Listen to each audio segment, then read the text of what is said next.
రహదారిపై ఉన్న రద్దీని తగ్గించే విధంగా జాతీయ రహదారిపై ఉన్న మోరంపూడి ఫ్లైఓవర్ పై ట్రాఫిక్ ను అనుమతిస్తూ నేడు ప్రారంభించుకుంటున్నామని రాష్ట్ర పర్యాటక సాంస్కృతిక సినిమా ఆటోగ్రఫీ శాఖ మంత్రి కందుల దుర్గేష్ పార్లమెంట్ సభ్యులు దగ్గుబాటి పురంధరేశ్వరి పేర్కొన్నారు. ఆదివారం రాజమండ్రి మోరంపూడి వద్ద జాతీయ రహదారిపై నూతనంగా నిర్మించిన ఫ్లైఓవర్ ను మంత్రి కందుల దుర్గేష్, ఎంపీ దగ్గుబాటి పురంధరేశ్వరి, శాసనసభ్యులు గోరంట్ల బుచ్చయ్య చౌదరి, ఆదిరెడ్డి శ్రీనివాసులు ప్రారంభించారు. ఈ సందర్భంగా మంత్రి కందుల దుర్గేష్ మాట్లాడుతూ ప్రధానమంత్రి నరేంద్ర మోడీ, కేంద్ర మంత్రి గడ్కరీ, స్థానిక ఎంపీ దగ్గుబాటి పురంధరేశ్వరి, శాసనసభ్యులు గోరంట్ల బుచ్చయ్య చౌదరి, ఆదిరెడ్డి వాసు కృషి వల్ల నేడు ఫ్లైఓవర్ పై సాధారణ ట్రాఫిక్ ను ప్రారంభించుకుంటున్నామన్నారు. రహదారిపై ఉన్న ట్రాఫిక్ ఒత్తిడిని తగ్గించి ప్రమాదాలు నివారించే విధంగా నేడు ఫ్లైఓవర్ ను ప్రారంభించుకోవడం చాలా ఆనందించవలసిన విషయమన్నారు.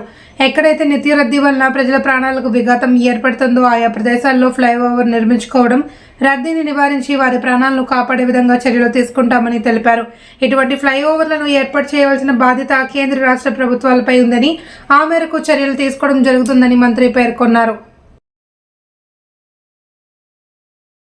గడ్కరీ గారికి ప్రధానంగా నేను ధన్యవాదాలు తెలియజేస్తున్నాను. ఎందుకంటే వారు వెంటనే స్పందిస్తూ ఎప్పటికప్పుడు ఆంధ్ర రాష్ట్రానికి కావాల్సినటువంటి రోడ్ల సౌకర్యం కావచ్చు, వీటి మీదకి దృష్టి సాధిస్తూ వారు అన్ని విధాలా కూడా రాష్ట్రానికి తన సహకారాన్ని అందిస్తున్నటువంటి సందర్భంలో వారికి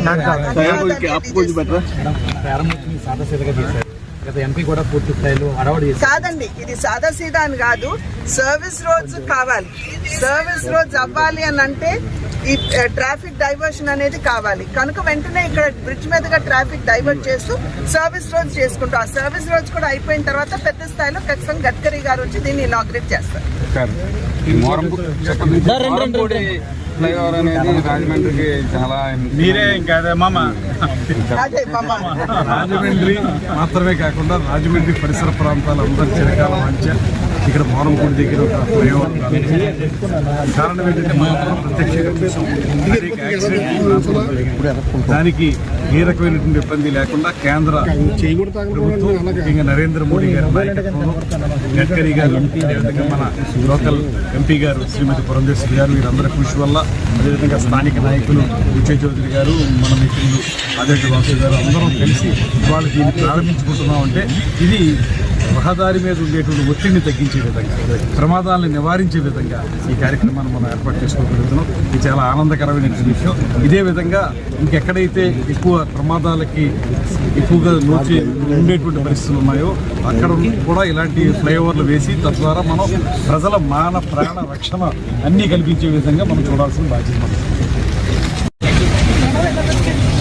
ఏదైతే ఈ యొక్క మౌలిక వసతులు ఫ్లైఓవర్స్ కానీ రోడ్స్ కానీ ఏదైతే ఉన్నాయో అవన్నిటిని కూడా నిర్మించే బాధ్యత కేంద్ర ప్రభుత్వం, రాష్ట్ర ప్రభుత్వాల బాధ్యత. దీంట్లో ప్రజాప్రతినిధి యొక్క పాత్ర వాటిని పర్యవేక్షించి కేంద్రంతో రాష్ట్రంలోని ఏదైతే ఉన్నాయో వాటిని అనుసంధానంగా ముందుకు తీసుకెళ్దాం. ఒకటే చెప్తా ఉన్నాం రాజమండ్రి ప్రజలకి, ఈరోజు మారుపూడి ఫ్లైఓవర్ని ఓపెన్ చేసుకుంటా ఉన్నాం. ఏ విధంగా జరిగింది? గత 5 సంవత్సరాలు ఒక ఇటుకి పడిన, ఒక కాంక్రీట్ వర్క్ జరిగిన, ఒక పిల్లర్ పెట్టినా ఏ విధంగా జరిగింది? మేము ఆర్భట్టాలకి దూరంగా, పబ్లిసిటీకి దూరంగా ప్రజలకి ఏది మేలు జరుగుతుందో ఆ కార్యక్రమాలు చేసుకుంటూ వెళ్తా ఉన్నాం. దాంట్లో భాగంగానే ఫ్లైఓవర్ అనాలోచనతో, అవగాహన రహిత్యంతో ఏదైతే 4 ఫ్లైఓవర్లు గత 5 సంవత్సరాలు కోల్పోయి ఉన్నామో ఈ రాజమండ్రి పార్లమెంట్ కానీ ఈ చుట్టుపక్కల ప్రజలు కానీ అవన్నీ కూడా గౌరవ ఎంపీ గారు పురంధేశ్వరి గారు వాటిని ఫాలో చేస్తారు.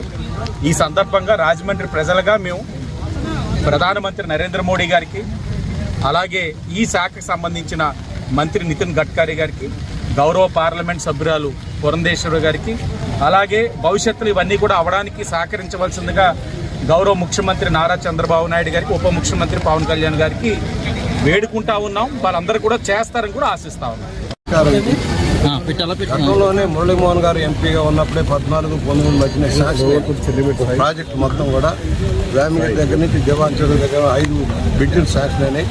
కానీ గత పాలకులు, వైఎస్ఆర్ పార్టీ పాలకులు, ఎంపీ గారి యొక్క అసమర్థ విధానాల వల్ల మొత్తం క్యాన్సిల్ అయిపోయింది. మళ్ళీ ఇది కొత్తగా శాంక్షన్ చేసుకొని రావాల్సిన పరిస్థితి వచ్చిందంటే కారణం ఒక ఔటర్ రింగ్ రోడ్డు వంకతోటి దీన్ని ఆపేశారు. ఈ లోపల అనేక మంది మరణించారు. దీన్ని మేము కూడా డిమాండ్ చేయండి. దివాన్ చెరువు దగ్గర నుంచి మొత్తం కూడా సర్వీస్ రోడ్లు, కొట్టిలంక దాకా కూడా సర్వీస్ రోడ్లు ఉంటాయి. ఎందుకంటే నగరం అంతా విస్తృతంగా పెరుగుతోంది ఈ ప్రాంతంలో. ఇక్కడ కొత్తగా ట్రాఫిక్ జామ్ జరుగుతుంది. అలాగే ఓరపూడి జంక్షన్ విగ్రహాలన్నీ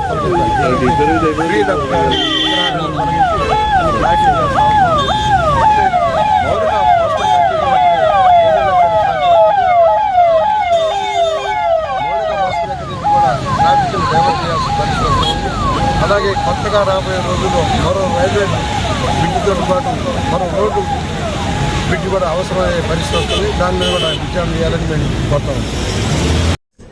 రాబోయే రోజుల్లో ఏపీఎస్ఆర్టీసీ ద్వారా ప్రజలకు నాణ్యమైన సేవలు అందించేందుకు గాను రాష్ట్రంలో 1400 బస్సులను నూతనంగా కొనుగోలు చేసి సర్వీసులను ప్రారంభించుకోవడం జరుగుతుంది అని రాష్ట్ర క్రీడలు రవాణా శాఖ మంత్రి మండిపల్లి రాంప్రసాద్ రెడ్డి పేర్కొన్నారు.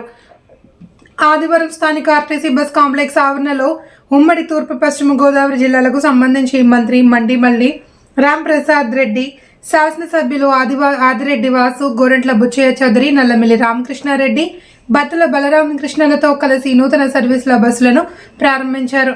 ఈ సందర్భంగా మంత్రి రాంప్రసాద్ రెడ్డి మాట్లాడుతూ ఆంధ్రప్రదేశ్ రోడ్డు రవాణా సంస్థను బలోపేతం చేస్తూ ప్రజలకు నాణ్యమైన సేవలు అందించడం జరుగుతుందన్నారు. ప్రయాణికులు ఒక కన్ను అయితే కార్మికులు మరొక కన్నని, కార్మికుల సమస్యలను పరిష్కరించడంతో పాటు వారి ఆరోగ్య విషయంలో జాగ్రత్తలను తీసుకోవడం జరుగుతుందని అన్నారు. గత ప్రభుత్వం 5 ఏళ్లలో ఆర్టీసీ స్థలాలపై ఉన్న శ్రద్ధ ఆర్టీసీ కార్మికులపై చూపించలేదన్నారు. నేడు రాష్ట్ర ముఖ్యమంత్రి నారా చంద్రబాబు నాయుడు ఆధ్వర్యంలో ఏపీఎస్ఆర్టీసీకి పూర్వ వైభవాన్ని తీసుకురావడం జరుగుతుందని అన్నారు. నమస్కారం. ఈరోజు చాలా సంతోషంగా ఉంది. ఒకే రోజు రాజమండ్రి పట్టణంలో ఏపీఎస్ఆర్టీసీకి సంబంధించిన వివిధ రకాల 25 బస్సులను ప్రారంభించడం జరిగింది. ఈ కార్యక్రమంలో పాల్గొన్న మా జిల్లా శాసనసభ్యులందరికీ ధన్యవాదాలు. అలాగే ఒకటో చెప్తున్నాం, తెలుగుదేశం పార్టీ అధికారంలోకి వచ్చిన తర్వాత చంద్రబాబు నాయుడు గారి నాయకత్వంలో ఏపీఎస్ఆర్టీసీని బలోపేతం చేసేదానికి చర్యలు తీసుకుంటా ఉన్నాం. ముఖ్యంగా ఆంధ్ర రాష్ట్రంలో ఏపీఎస్ఆర్టీసీ అంటే అందరూ గర్వంగా చెప్పుకుంటారు. దీంట్లో ప్రయాణికుడు ఒక కన్ను అయితే కార్మికుడు ఇంకో కన్ను. రాబోయే కాలంలో కూడా మేము కార్మికుల విషయంలో ఎటువంటి సమస్యలు వచ్చినా రాజీ లేని పోరాటం చేస్తాం. అలాగే గత ప్రభుత్వాలు ఇచ్చిన హామీలు ఏవైతే నెరవేర్చలేదో ఈరోజు మా ప్రభుత్వం ఏర్పాటైన తర్వాత మా ముఖ్యమంత్రి గారి దృష్టికి తీసుకొని పోవడం జరిగింది. అలాగే ఏవైతే సానుకూలంగా ఉన్నాయో కార్మికుల యొక్క భవిష్యత్తు, వాళ్ళకు అలాగే వాళ్ళ హెల్త్ విషయంలో ఏమేమి సమస్యలు ఉన్నాయో అవన్నీ తీర్చేదానికి కూడా ఏపీఎస్ఆర్టీసీ అలాగే రాష్ట్ర రవాణా శాఖ సిద్ధంగా ఉందని తెలియజేస్తున్నాం. అలాగే ముఖ్యంగా మీ దృష్టి కూడా తీసుకొని పోతున్నాం. గత 5 సంవత్సరాల్లో ఏపీఎస్ఆర్టీసీ ఆంధ్రప్రదేశ్లో పూర్తిగా నిర్వీర్యమైంది. ఆ రోజు ఉన్న ఆ ముఖ్యమంత్రి అయితేనేం, ఆ మంత్రులైతేనేం ఏపీఎస్ఆర్టీసీ యొక్క స్థలాలపైన ఉన్న మక్కువ ప్రయాణికుడికి కార్మికుల మీద చూపలేదు ఆ రోజు ఆ కరుణ. మేము ప్రభుత్వంలోకి వచ్చిన తర్వాత ఎక్కడెక్కడ తప్పులు జరిగాయో సమీక్షించుకుంటూ రేపు వచ్చే 5 సంవత్సరాల్లో పూర్వం ఏ విధంగా ఏపీఎస్ఆర్టీసీ ఉన్నదో ఆ స్థితికి తెచ్చేదానికి ప్రయత్నం చేస్తా ఉన్నాం. ఇప్పుడు దానిలో భాగంగానే 1400 చిలుకు బస్సులను మేము జాగతికి అంకితం చేసే విషయంలో సిద్ధంగా ఉన్నాం. ఇప్పుడు సుమారు 600 బస్సులు ప్రారంభించడం జరిగింది. రాబోయే 3-4 నెలల్లో కూడా మిగతా బస్సులను కూడా రోడ్లపైకి తెచ్చేదానికి ఏపీఎస్ఆర్టీసీ సిద్ధంగా ఉందని తెలియజేస్తున్నాం. అలాగే సోదరులారా ఒకటి గమనించండి, ఎప్పుడు లేని విధంగా ఏపీఎస్ఆర్టీసీ అనేది రాబోయే కాలంలో నాణ్యమైన సేవలు అందించేదానికి సిద్ధంగా ఉంది. దానిలో భాగంగానే కేంద్ర ప్రభుత్వం నుంచి అలాగే రాష్ట్ర ప్రభుత్వం నిధుల నుంచి రాబోయే కాలంలో వచ్చే బస్సులని పూర్తిగా ఎలక్ట్రిసిటీతో నడిచే బస్సులను కూడా తెచ్చేదానికి ఏపీఎస్ఆర్టీసీ ముందుకు వస్తూ ఉంది. ముఖ్యంగా ప్రయాణికులకు ఈ రాష్ట్రంలో గ్రామాల నుంచి పట్టణాల వరకు సేవలు అందిస్తున్న ఏపీఎస్ఆర్టీసీని గాడిలో పెట్టే భాగంగానే మేము ప్రణాళికలు రూపొందిస్తున్నాం. అలాగే ప్రమాదాల నివారణకు కూడా రాష్ట్ర ప్రభుత్వం చర్యలు తీసుకునేదానికి కూడా సిద్ధంగా ఉందని తెలియజేసుకుంటున్నాం. ఏపీఎస్ఆర్టీసీలో ఒక కొలబద్ద ఉందండి. బస్సులు ఫిట్మెంట్ విషయానికి వస్తే 15 లక్షల కిలోమీటర్లు తిరిగిన బస్సులను తిప్పకూడదని మాకు ఏపీఎస్ఆర్టీలో సిస్టమ్ ఉంది. ఇప్పుడు అవన్నీ తొలగించడం జరుగుతూ ఉంది. అవన్నీ స్క్రాప్ పోతున్నాయి. అలాగే ఒక బస్సు మేము తీసేయడంతో మరొక బస్సును కూడా కొనుగోలు చేసేదాన్ని కూడా ఏపీఎస్ఆర్టీసీ దాని ప్లేస్ లో రీప్లేస్మెంట్ అంటారు, ఆ రీప్లేస్మెంట్ కూడా చేస్తా ఉన్నాం. చెప్తున్నాను, గత 5 సంవత్సరాల్లో ఏపీఎస్ఆర్టీసీలో మీరు చెప్పిన విధంగానే ఏ విధమైన సౌకర్యాలు అయితేనే మీరు సిస్టమ్లు అయితేనే అన్ని దానిలను పక్కదారు పట్టించడం జరిగింది.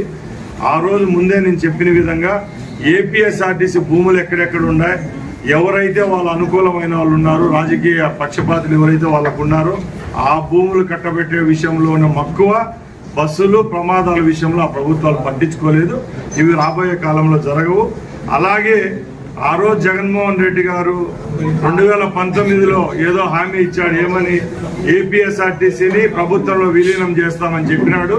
విలీనం అయితే చేశాడు, కానీ ఇప్పుడు ఎలా ఉందంటే ఏపీఎస్ఆర్టీసీ పరిస్థితి ఆఫ్ బాయిల్డ్ ఎగ్ అక్కడ తయారైంది. ఏ విధంగా అంటే ఈ రోజు ఏపీఎస్ఆర్టీసీలో పనిచేస్తున్న కార్మికులకు జీతాభత్యాలు ఇస్తా ఉన్నది వచ్చి రాష్ట్ర ప్రభుత్వం, ఏపీఎస్ఆర్టీసీ సంస్థ నడుస్తూ ఉండేది వచ్చి ఒక కార్పొరేషన్కి ఉందని మీకు తెలియజేసుకుంటున్నాం.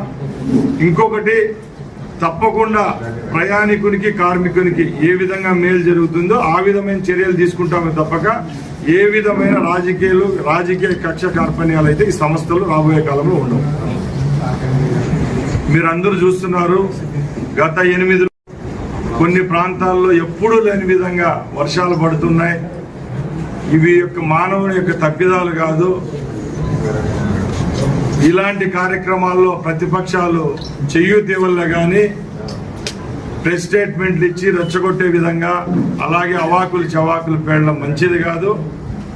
చంద్రబాబు నాయుడు గారు ఆ రోజు వైజాగ్లో హుదూద్ తుఫాన్ వచ్చిన ఏ విధంగా ముందుకొచ్చి వైజాగ్ నిలుపుకున్నారో, ఈ రోజు కూడా విజయవాడ చుట్టుపక్కల ఉన్న ప్రాంతాలను గత 8 రోజుల నుంచి బస్సులోనే ఉండి ఎక్కడైతే ఏ కార్యక్రమాలు చేపట్టాలో టోటల్ ఆయన యొక్క కేబినెట్ అయితేనేం, ఎమ్మెల్యేలు అయితేనేం, అలాగే 150 మంది ఐఏఎస్ ఐపీఎస్ ఆఫీసర్లను దగ్గర పెట్టుకుని సహాయక చర్యలు చేపడుతున్నారంటే ఒకసారి మీరందరూ గమనించాలా.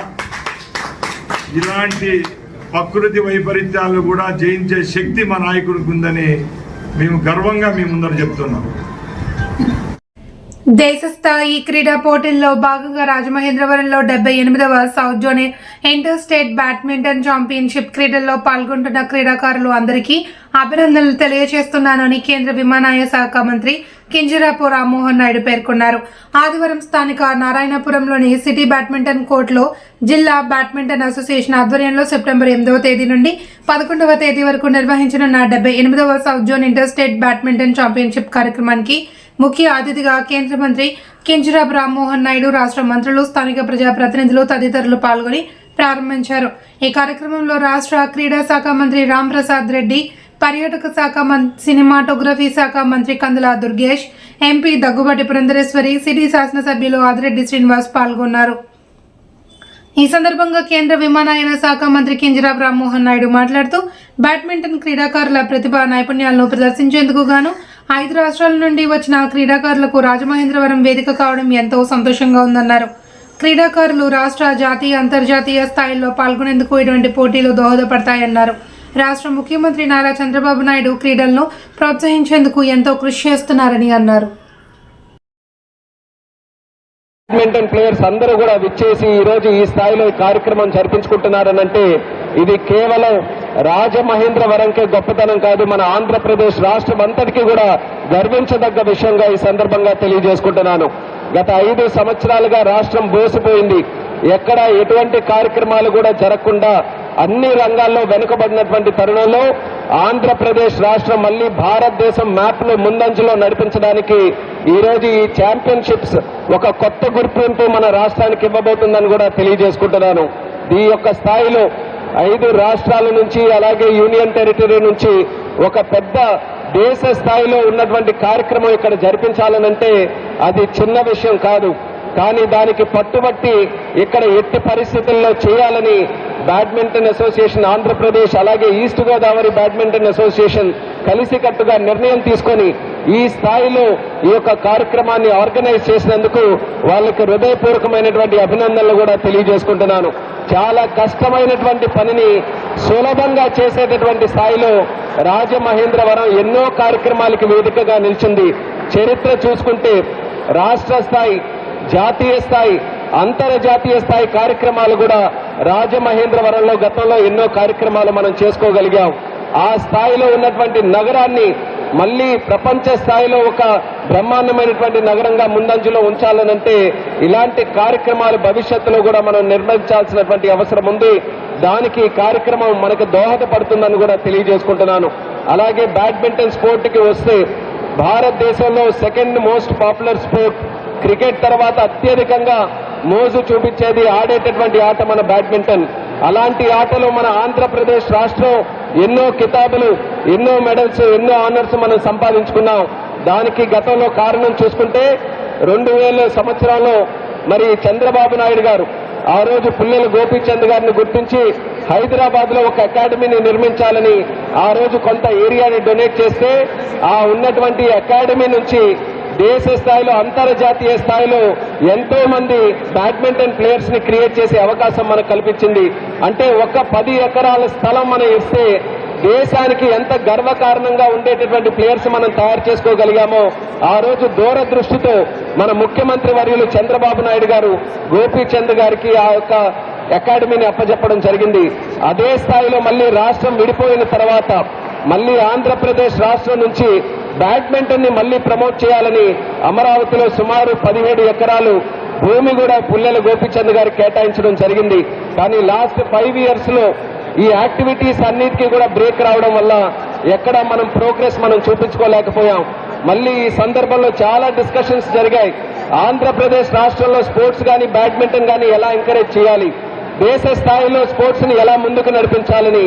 కానీ ఈ రోజు మీరు వేదిక మీద చూస్తున్నారు, ఒక కేంద్ర మంత్రి, 2 రాష్ట్ర మంత్రులు, ఒక పార్లమెంటు సభ్యురాలు, మీకు అధ్యక్షుడిగా ఈస్ట్ గోదావరికి ఒక శాసనసభ్యుడు, ఇంతమంది ప్రజాప్రతినిధులు ఈ రోజు కలిసికట్టుగా వచ్చామనంటే మా కమిట్మెంట్ స్పోర్ట్ పట్ల ఉన్నటువంటిది చూపించడానికి వేదిక మీద మేమందరం కూడా సమాయత్తమయ్యామని తెలియజేస్తున్నాను. మాకందరికీ కూడా అవగాహన ఉంది. స్పోర్ట్స్ ని డెవలప్ చేస్తే భారతదేశానికి భవిష్యత్తులో తయారయ్యేటటువంటి యువతరం అన్ని రకాలుగా బాధ్యతతో కలిగినటువంటి యువతరం తయారవుతారని. ఒక ప్లేయర్ ని, ఒక స్పోర్ట్స్ మెన్ ని తయారు చేయాలనంటే ఎంత కష్టమో ఇప్పుడే పురంధేశ్వరి గారు ఒక నాయకురాలుగా, ఒక తల్లిగా కూడా ఆమె తాలూకా అనుభవాన్ని కూడా పంచుకోవడం జరిగింది. ఒక స్పోర్ట్స్ మెన్ ని తయారు చేయాలనంటే ముందుగా ఇంటిలో ఉన్నటువంటి పేరెంట్స్ ఎంకరేజ్ చేయాలి.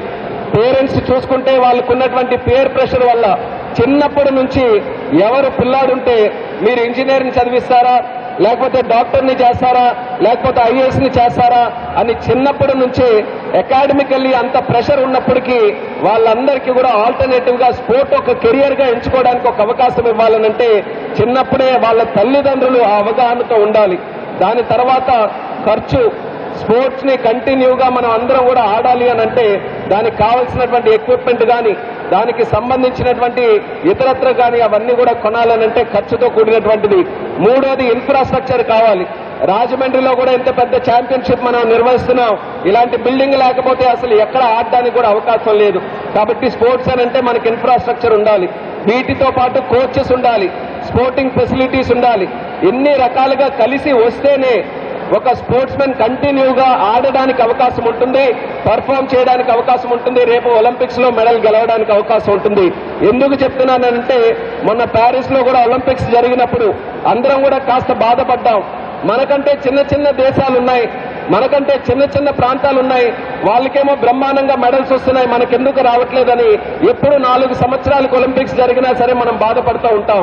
కానీ ఒక క్రీడాకారుడు ఒలింపిక్స్కి వెళ్లి మెడల్ సాధించాలనంటే ఎంత కష్టమైనటువంటి పనో దాని మీద మన అవగాహన లేకపోతే మాత్రం ఎప్పుడు కూడా మెడల్స్ మీద మనం మాట్లాడేటటువంటి అర్హత కూడా మనం ఎప్పుడు కూడా ఉండకూడదు. అందుకనే స్పోర్ట్స్ ని మనం క్రింద స్థాయి నుంచి కూడా డెవలప్ చేయాల్సినటువంటి బాధ్యత ఉంది. ఒలింపిక్స్ లో పెర్ఫార్మ్ చేయాలనంటే ముందు గ్రామీణ ప్రాంతాల్లో ఉన్నటువంటి ఆ స్పోర్టింగ్ టాలెంట్ ని మనం వెతికి తీసి ఇలాంటి ప్లాట్ఫామ్స్ క్రియేట్ చేసి ఇన్ఫ్రాస్ట్రక్చర్స్ ఇచ్చి కోచింగ్ ఫెసిలిటీస్ ఇచ్చి తల్లిదండ్రులు కూడా ఎంకరేజ్ చేసి వాళ్ళకి ఎక్కడైనా ఫైనాన్షియల్ గా ఎక్కడైనా ఇబ్బందులు ఉంటే ప్రభుత్వాలు ముందుకు వచ్చి ఫైనాన్షియల్ గా కూడా సపోర్ట్ చేసే స్థాయిలో ఉండాలి అన్నది ఈ సందర్భంగా తెలియజేస్తున్నాను. ఆ బాధ్యత కలిసికట్టుగా తీసుకుందాం. కానీ కేంద్ర మంత్రిగా ఉన్నాను కాబట్టి కేంద్ర ప్రభుత్వం తాలూకా కమిట్మెంట్ కూడా తెలియజేస్తున్నాను. నరేంద్ర మోదీ గారు ప్రధానమంత్రి అయిన తర్వాత స్పోర్ట్స్ కి ఒక సరికొత్త రూపం భారతదేశంలో వచ్చిందనడానికి ఎటువంటి సందేహం లేకుండా గర్వంగా తెలియజేసుకుంటున్నాను. మొట్టమొదటిసారిగా ఖేలో ఇండియా స్కీమ్ ను పెట్టి ఇన్ఫ్రాస్ట్రక్చర్ కి గాని, కోచెస్ కి గాని, స్పోర్టింగ్ టాలెంట్ కి గాని వాళ్ళకి కావాల్సినటువంటి ఫైనాన్షియల్ ఎయిడ్, అలాగే పట్టణాల్లో ఇన్ఫ్రాస్ట్రక్చర్ క్రియేట్ చేయడం కాదు, రూరల్ ఏరియాస్ లో కూడా ఇన్ఫ్రాస్ట్రక్చర్ క్రియేట్ చేయడానికి ఖేలో ఇండియా పథకాన్ని పెట్టడం జరిగింది.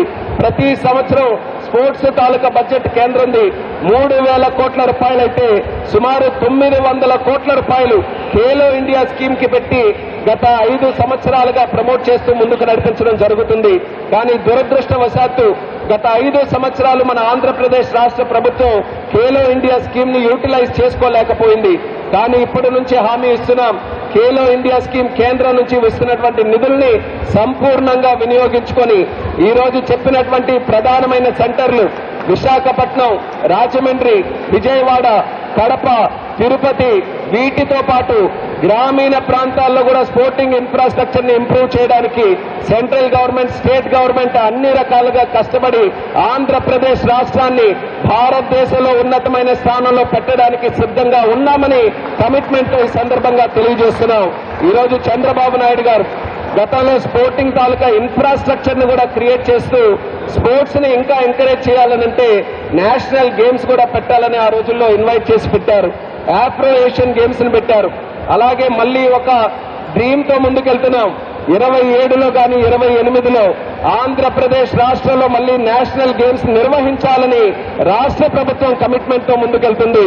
అలాగే నరేంద్ర మోదీ గారు కూడా ఒక డ్రీమ్ ఉంది, ఒలింపిక్స్ ని భారతదేశానికి తీసుకొని రావాలని. 2036లో జరిగేటటువంటి ఒలింపిక్ బిడ్ లో భారతదేశం కూడా ఉందని గర్వంగా ఈ సందర్భంగా తెలియజేసుకుంటున్నాను. అది క్యాప్చర్ చేసుకోగలిగితే దేశ స్థాయిలో మంచి స్పోర్టింగ్ ఇన్ఫ్రాస్ట్రక్చర్ ఇప్పటి నుంచి డెవలప్ అవ్వడానికి అవకాశం ఉంటుంది. తద్వారా స్పోర్టింగ్ టాలెంట్ ని కూడా మనం ఇంప్రూవ్ చేసుకోవడానికి అవకాశం ఉంటుంది. కాబట్టి ప్రతి ఒక్కరూ కూడా మన తాలూకా బాధ్యత నిర్వర్తించి స్పోర్ట్స్ ని అన్ని రకాలుగా ముందుకు నడిపించడానికి మనకు తోచినంత విధంగా సహాయ సహకారాలు అందిద్దాం. ప్రభుత్వం ఖచ్చితంగా తన పని తను చేయడానికి సిద్ధంగా ఉందన్నది కూడా ఈ సందర్భంగా తెలియజేసుకుంటున్నాను. అలాగే యువతీ యువకులకి ఈ రోజు స్పోర్ట్స్ ని అలవాటు చేయాల్సినటువంటి బాధ్యత కూడా మనకుంది. ఈ రోజు పిల్లలు చూస్తే చాలా పెద్ద ఎత్తున మొబైల్ ఫోన్స్ కి అతుక్కుపోతున్నారు.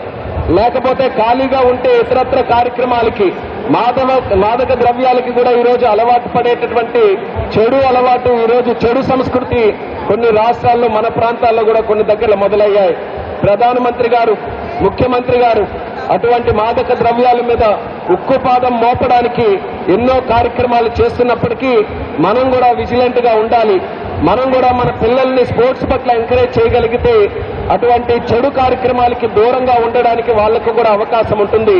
మన గురించి ఆలోచించండి, మన పిల్లల గురించి ఆలోచించండి, రాష్ట్రం గురించి, దేశం గురించి ఆలోచించండి. ఈ దేశాన్ని రేపు నడిపించబోయేది మన ముందున్నటువంటి యువత.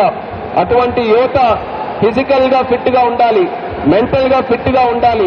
ఇవన్నీ కూడా జరగాలి అనంటే వాళ్ళు ఖచ్చితంగా స్పోర్ట్స్, ఏదైనా ఒక స్పోర్ట్ అలవాటు చేసుకుని నిరంతరం కంటిన్యూస్ గా దాన్ని ఆడుతూ ఉండాలి.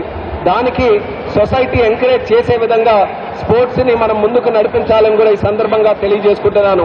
ఈ రోజు జరుగుతున్నటువంటి ఛాంపియన్షిప్ లో పార్టిసిపేట్ చేస్తున్నటువంటి క్రీడాకారులందరూ కూడా I would like to personally congratulate each and every sportsman and sportswoman who is participating in this wonderful tournament. It is not an easy task to come up to this level and participate. So irrespective of win or loss, I consider all the 200 sports people who are participating here as winners. Like our previous president, Abdul Kalamji, who used to say, failure is a stepping stone for success. That is the attitude every sportsman should have in their life. and with that attitude, you are going to achieve a lot more successes in the future. This is not the end, but this is just the beginning, and I'm very happy to see sportsmen from 5 states participating here, and especially from the island city of Andaman also. So they have taken so seriously this tournament, and likewise our organizers also have done wonderful job in creating so much infrastructure to make this event a huge success. And I'm personally very happy to attend this event. I have a lot of takeaway from this event to see that there is so much activity going around sports, so much discussion going around in sports, and I would like to assure my commitment that in the coming years, let it be Andhra Pradesh or let it be the central government of India, we are all committed to improve the sporting situation in the country. We not only want to achieve for the Olympics, we want to create a healthy, youthful society in the country. We want to create more sporting talents coming from the rural areas in the country. That is where the real India lies. Unless you take the sporting infrastructure to the ground level, to the remote areas, to the schools, you won't find one more Sachin Tendulkar. You won't find another Karnam Malleshwari. You won't find another Pullela Gopichand. All these talents are lying across India in so many rural areas. You have to connect them to the National Sporting Forum. That is the challenge as governments we have. We are committed and ensuring that that is done in the future. And I would like to sincerely thank the organizers for inviting me into this beautiful event. It is a very motivating event for all of us also, seeing so many youngsters playing this beautiful sport of badminton. I wish each and every one of you the very best. And once again, thank you for inviting me. అందరికీ కూడా నా హృదయపూర్వక ధన్యవాదాలు తెలియజేసుకుంటూ రాజమహేంద్రవరంలో నేను ఎన్నికలకు ముందు కూడా ఒక కార్యక్రమంలో రావడం జరిగింది. ఖచ్చితంగా ఆ రోజు ఒక హామీ ఇచ్చాం, ఇక్కడ ఎవరో ఒకరు పార్లమెంట్ సభ్యులుగా గెలుస్తారు, గెలిచినప్పటికీ మరొక పార్లమెంట్ సభ్యులుగా తోడుగా నేను ఉంటానని ఆ రోజు హామీ ఇవ్వడం జరిగింది. ఆ హామీని నిలబెట్టుకోవడంలో ఈ కార్యక్రమం ద్వారా కాస్తైనా రాజమహేంద్రవరంకి ఆ సహకారం అందిస్తున్నాననే సంతృప్తి నాకు కలుగుతుందని ఈ సందర్భంగా తెలియజేసుకుంటూ అందరం కూడా కలిసికట్టుగా పనిచేద్దామని మరొకసారి తెలియజేస్తూ సెలవు తీసుకుంటున్నాం. జై హింద్. ప్రత్యేకంగా అభినందిస్తున్నాను 2 విషయాల్లో. ఒకటి, దాదాపుగా 2.5 దశాబ్దాల తర్వాత రాజమహేంద్రవరం వేదికగా ఈ సౌత్ జోన్ టోర్నమెంట్ నిర్వహిస్తున్నందుకు ఆర్గనైజింగ్ కమిటీని మన అందరి తరఫున కూడా ప్రత్యేకంగా అభినందిస్తున్నాను. అదేవిధంగా రెండోది ముఖ్యమైనది, ఇందాక గార్డ్ ఆఫ్ హానర్ ఇచ్చినప్పుడు కానీ మార్చ్ ఫాస్ట్ చేసినప్పుడు కానీ ఎన్సీసీ క్యాడెట్స్ వచ్చారు. ఆ ఎన్సీసీ క్యాడెట్స్ అందరూ కూడా గర్ల్ క్యాండిడేట్స్ అవడం అనేది ఒక అద్భుతమైనటువంటి కార్యక్రమంగా తీసుకున్నారు. మహిళలకు ఇచ్చినటువంటి ప్రాధాన్యత నాకు చాలా బాగా నచ్చింది.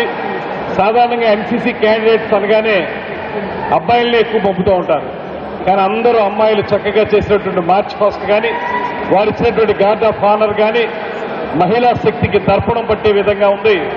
ఆ రకమైనటువంటి కార్యక్రమాన్ని ఏర్పాటు చేసిన నిర్వాహకులకి మరొకమారు అభినందనలు తెలియజేస్తూ, రాజమహేంద్రవరం మనందరికీ తెలుసు, చాలా మంది చెప్తూ ఉంటారు కళా సాంస్కృతిక ప్రభావానికి పెద్దపీట వేసినటువంటి సాంస్కృతిక రాజధాని రాజమహేంద్రవరం అని.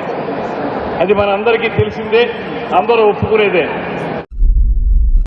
జిల్లా కలెక్టర్ పిలుపు మేరకు తూర్పుగోదావరి జిల్లా అనపర్తి నుండి విజయవాడకు వరద బాధితులకు భోజన ప్యాకెట్లను శ్రీ బుద్ధవరపు చారిటబుల్ ట్రస్ట్ బలభద్రాపురం, ఆంధ్ర షిరిడి సాయి మందిరం, శ్రీదేవి భూదేవి సమేత ప్రసన్న వెంకటేశ్వర స్వామి ఆలయాల సౌజన్యంతో ఏర్పాటు చేసిన 9,000 భోజన ప్యాకెట్లను అనపర్తి దేవి చౌక్ నుండి జెండా ఊపి విజయవాడకు పంపించిన అనపర్తి ఎమ్మెల్యే నల్లమిల్లి రామకృష్ణారెడ్డి. ఈ సందర్భంగా ఎమ్మెల్యే నల్లమిల్లి రామకృష్ణారెడ్డి మాట్లాడుతూ, ఈ రోజు అనపర్తి నియోజకవర్గం నుండి 9,000 భోజన ప్యాకెట్లు పంపించడం జరిగింది. వరద బాధితులకు సహాయంగా నిలుస్తున్న దాతలకు అభినందనలు తెలిపారు. రంగంపేట, పెదపూడి నుండి 10,000 భోజనం ప్యాకెట్లను పంపిణీ చేయనున్నట్లు తెలిపారు. అందరికీ నమస్కారం. ఇవాళ బుడమేరు వలన కృష్ణా జిల్లాలో, ఎన్టీఆర్ జిల్లాలో పెద్ద విపత్తు సంభవించింది. విజయవాడ కానీ పరిసర ప్రాంతాల్లో కానీ పెద్ద ఎత్తున గురి కావడం, అనేక మంది నిరాశ్రయులు అవ్వడం కాదు. ప్రభుత్వం వాళ్ళ ముఖ్యమంత్రి గారి సారథ్యంలో పెద్ద ఎత్తున సహాయ కార్యక్రమాలు నిర్వహిస్తూ ఉన్నారు. ఆహార పొట్లాల పంపిణీ నిర్విరామంగా జరుగుతుంది. అదేవిధంగా ముఖ్యమంత్రి గారు కూడా 14 గంటల పాటు విరామం ఎరగకుండా బాధితులను పరామర్శించడంలో సమయం వెచ్చించడం జరిగింది. నిన్నటి రోజునైతే 4 గంటల పాటు జేసీబీ పైన ప్రయాణం చేస్తూ బాధితులకి ధైర్యం చెప్పడమే కాకుండా బాధితులను అన్ని విధాలా ఆదుకునే పరిస్థితి ప్రభుత్వం ముందుకెళ్తుంది. ఈ నేపథ్యంలో చుట్టుపక్కల జిల్లాలన్నింటి నుంచి కూడా ఆహార పొట్లాలు సరఫరా చేయడం, మంచినీళ్ళు సరఫరా చేయడం తదితర కార్యక్రమాలు చేపడతా ఉన్నారు.